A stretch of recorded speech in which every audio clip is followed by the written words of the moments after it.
Soupy Saturdays with the Pain and the Grey One by Judy Blue.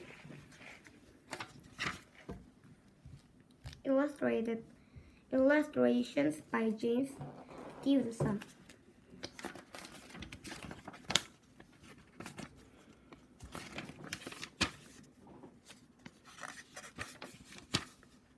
Meet the Pain. My sister's name is Abigail. I call her the Great One because she thinks she's so great.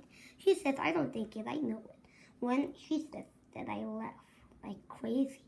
Then she gets mad. It's fun to make her mad. Who cares if she's in first grade and I'm just the first? That doesn't even make her faster or stronger or even smarter. I don't get why Mom and Dad act like she's so special.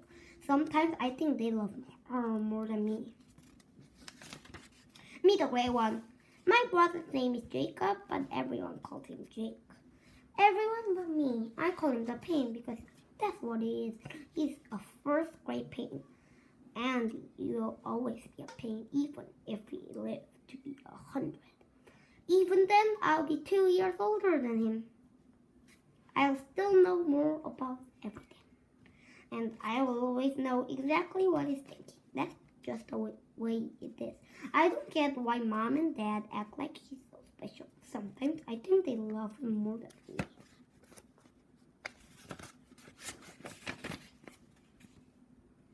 Chapter 1. Mr. Soupy, the Great One. On Saturdays, we do errands with Dad. He's good at errands. Today, even though it was really warm, the Pain was wearing earmuffs, big fluffy ones. Our first stop was the shoe store. The shoe salesman took one look at the Pain and said, "We have some nice snow boots on sale, half price. Why would I want snow boots in May?" The Pain asked. The shoemaker shrugged. "Looks like you're getting ready for winter," he said, pointing to the Pain's earmuff. "I'm getting ready for a haircut," the Pain told him. "See the picture."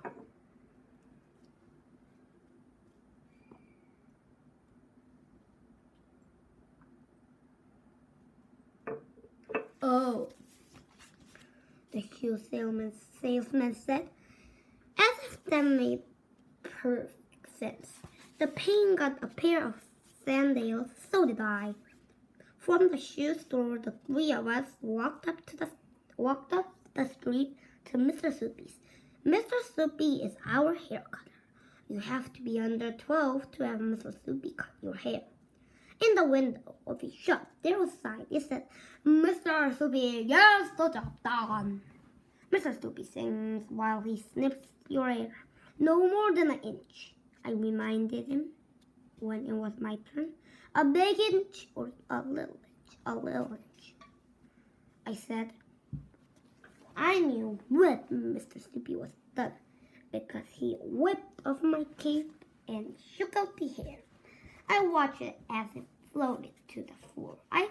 It looked like more than an inch to me. Then it was Pain's turn. But he was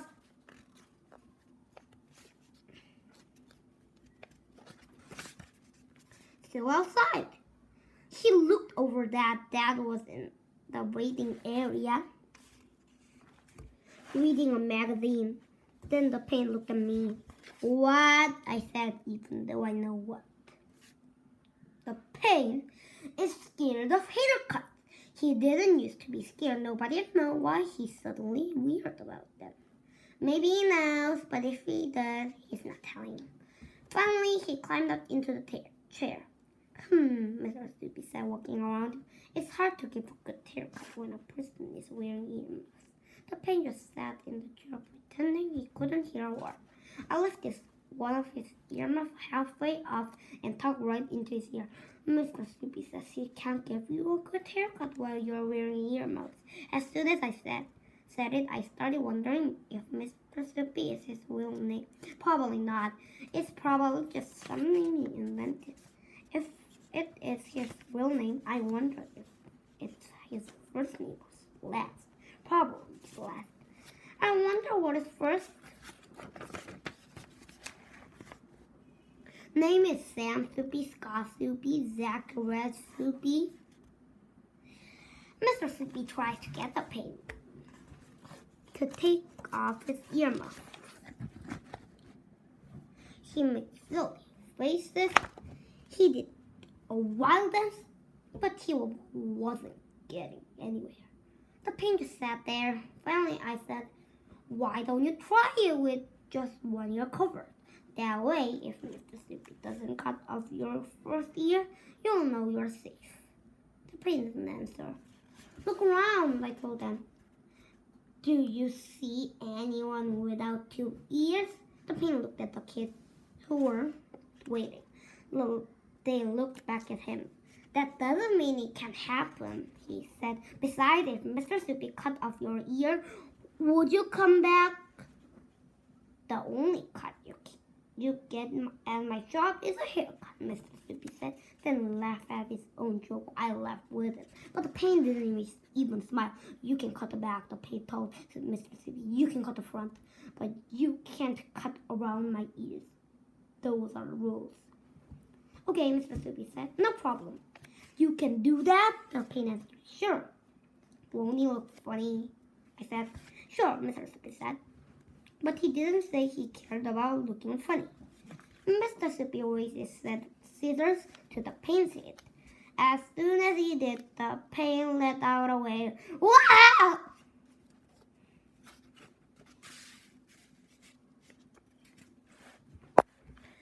Jack got that attention. He came over to the chair. "What's up?" Dad asked. Mr. Soupy put down his scissors and said, "I give up." "You can't give up," Dad said. "You are Mr. Soupy. You get the job done."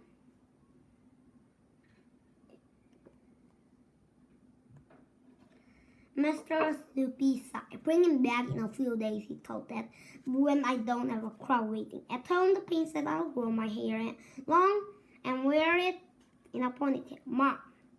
"Okay," Mom said. "Fine." "Fine?" I asked her. "How can you say that's fine? What's the problem?" "If Jake wants a ponytail, he can grow a ponytail." George Washington had the long hair, the pain said. He was raising 2 little ears around my chair.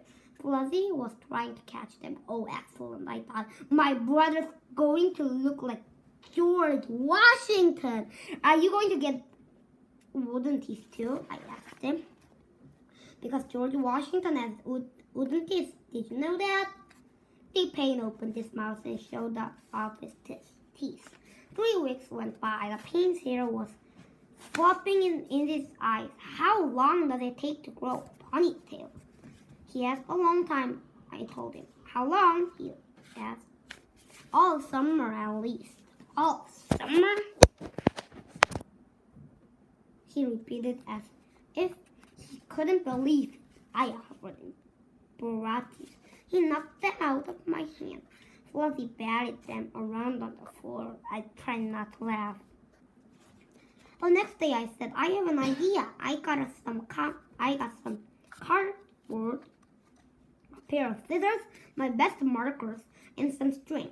Then I made the pain a set of cardboard ears.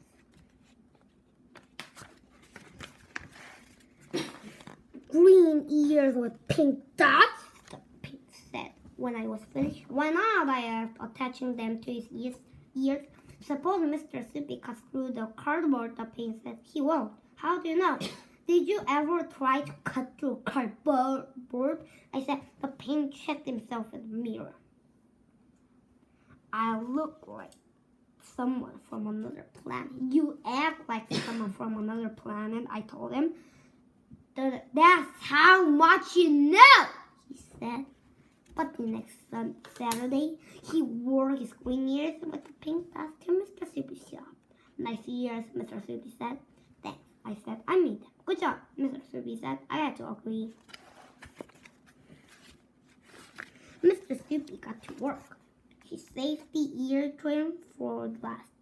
The pig closed his eyes. I whispered, "I didn't want to tell you until now, but these ears have magical powers." "What powers?" the pig asked. He opened his eyes and looked at me. If I whispered, "If Mr. Soupy gets too close to an ear, What? The pain said. What will happen? Mr. Soupy will find out. I said, stop, Mr. Soupy said. You're scaring me. But I noticed how carefully he trimmed around the pain's ears. When Mr. Soupy was done, he whipped the cape off the pain. The hair fell to the floor. The pain looked down at it. Can I have some of that hair? Help yourself, Mr. Soupy said. No extra charge. I'm sorry. The pain jumped out of the chair. He scooped his hair off the floor and mashed it into a ball. Mr. Soupy handed him a little bag. What are you going to do with all that hair? I asked. The pain shrugged. You'll never know. Then he put his green ears back on. You're so weird, I told him. I know, he said. That's why you're glad I'm your brother. Who says I'm glad you are my brother? I asked. Did I ever say I'm glad you're my brother? No, but you made me ears, the pain said. So you must like me. Like you? I said, as if that was the craziest thing I ever heard. If you didn't like me, why would you help me? He asked.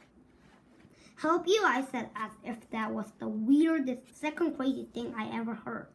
I wasn't trying to help you. I was trying to help Mr. Soupy get the job done. The end. The end of chapter 1. Bye.